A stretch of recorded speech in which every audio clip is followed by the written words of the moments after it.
Hello hello everyone. विद्यार्थियों, vector analysis से एक क्वेश्चन लिया हूं। वह क्वेश्चन आपके सामने है लिखा हुआ, इसे डिस्कस कर लेना है आप लोगों के साथ। इस क्वेश्चन को पढ़ते हैं। देखिए लिखा हुआ है, if either vector A equal to vector 0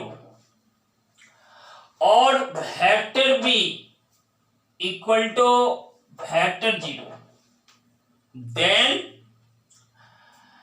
एक vector A cross vector B equal to vector 0। कहता है, क्वेश्चन कहता है, इज द कन्वर्स ट्रू, क्या इसका उल्टा भी सत्य है? यदि सत्य है तो जस्टिफाई विथ एन एग्जाम्पल, एक उदाहरण के द्वारा इसको दिखाने का प्रयास करें, जस्टिफाई करें। विद्यार्थियों, सबसे पहले तो देखो डाटा जो यहां गिवन है data vector A equal to vector 0 और देखो vector B equal to vector 0, यानी यहां पर आइदर शब्द है, either vector A equal to vector 0 और vector B equal to vector 0। तो नाउ देखो vector A cross vector B equal to होगा mod of vector A into mod of vector B into sine theta into unit vector n। ध्यान देना, vector A cross vector B जो है ना, यह इसके इक्वल होता है और यह है वेक्टर 0। यह दिया हुआ है क्वेश्चन में दिया हुआ है। इसका कारण है कि मॉड ऑफ वेक्टर A 0 है और मॉड ऑफ वेक्टर B 0 है। ऐसे क्यों? क्योंकि लिखा हुआ है वेक्टर A एक 0 वेक्टर है और वेक्टर B एक 0 वेक्टर है, तो उसके आइदर वेक्टर A के 0 वेक्टर होने से या वेक्टर B के 0 वेक्टर के होने से mod of vector A equal to 0 है या mod of vector B equal to 0 है। इस तरह से ज्यों ही मॉड ऑफ वेक्टर A या मॉड ऑफ वेक्टर B के प्लेस पर 0 डालते हैं, रिजल्टेंट हमें वेक्टर 0 दे देता है।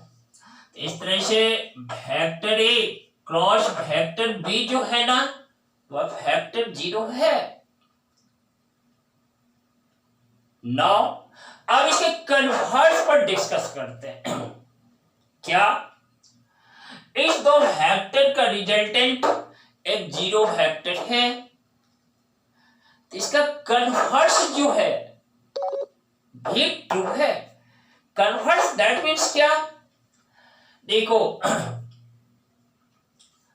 राइट साइड में ध्यान देना, यदि इसका रिजल्टेंट वेक्टर एक 0 वेक्टर है तो बिना मॉड ऑफ वेक्टर A या मॉड ऑफ वेक्टर B के 0 होने से भी क्या इसका रिजल्टेंट 0 वेक्टर हो सकता है?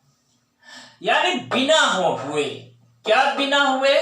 बिना मॉड ऑफ वेक्टर A के 0 हुए या मॉड ऑफ वेक्टर B के 0 हुए भी रिजल्टेंट इसका 0 वेक्टर हो सकता है। तो यस, हो सकता है।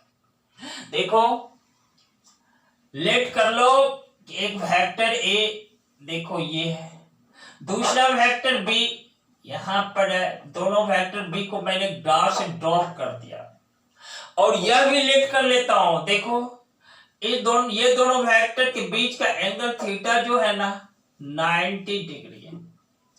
यानी सॉरी 90 डिग्री नहीं, 90 डिग्री नहीं बल्कि 0 डिग्री है। तो 0 डिग्री होने के लिए दोनों वेक्टर को क्या करते हैं, पैरेलल दिखा देते हैं। यह एक वेक्टर बी है और दोनों पैरेलल वेक्टर हैं, और पैरेलल वेक्टर है जिसके बीच का थीटा क्या है, थीटा इक्वल टू 0 डिग्री है।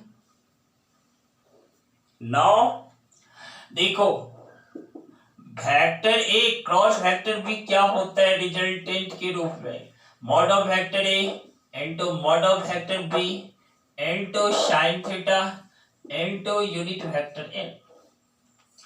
इस तरह से यदि थीटा क्या हो जाए 0 डिग्री हो जाए, if theta equal to 0 degree, then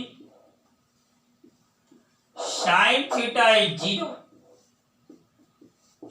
इस तरह से इसके 0 होने से, sin थीटा के 0 होने से पूरा रिजल्टेंट मेरा 0 हो जाता है।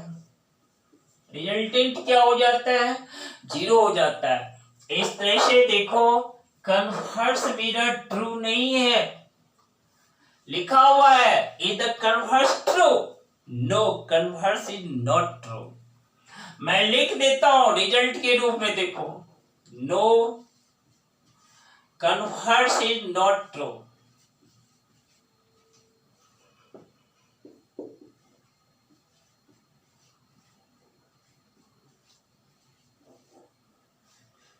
Not true if angle between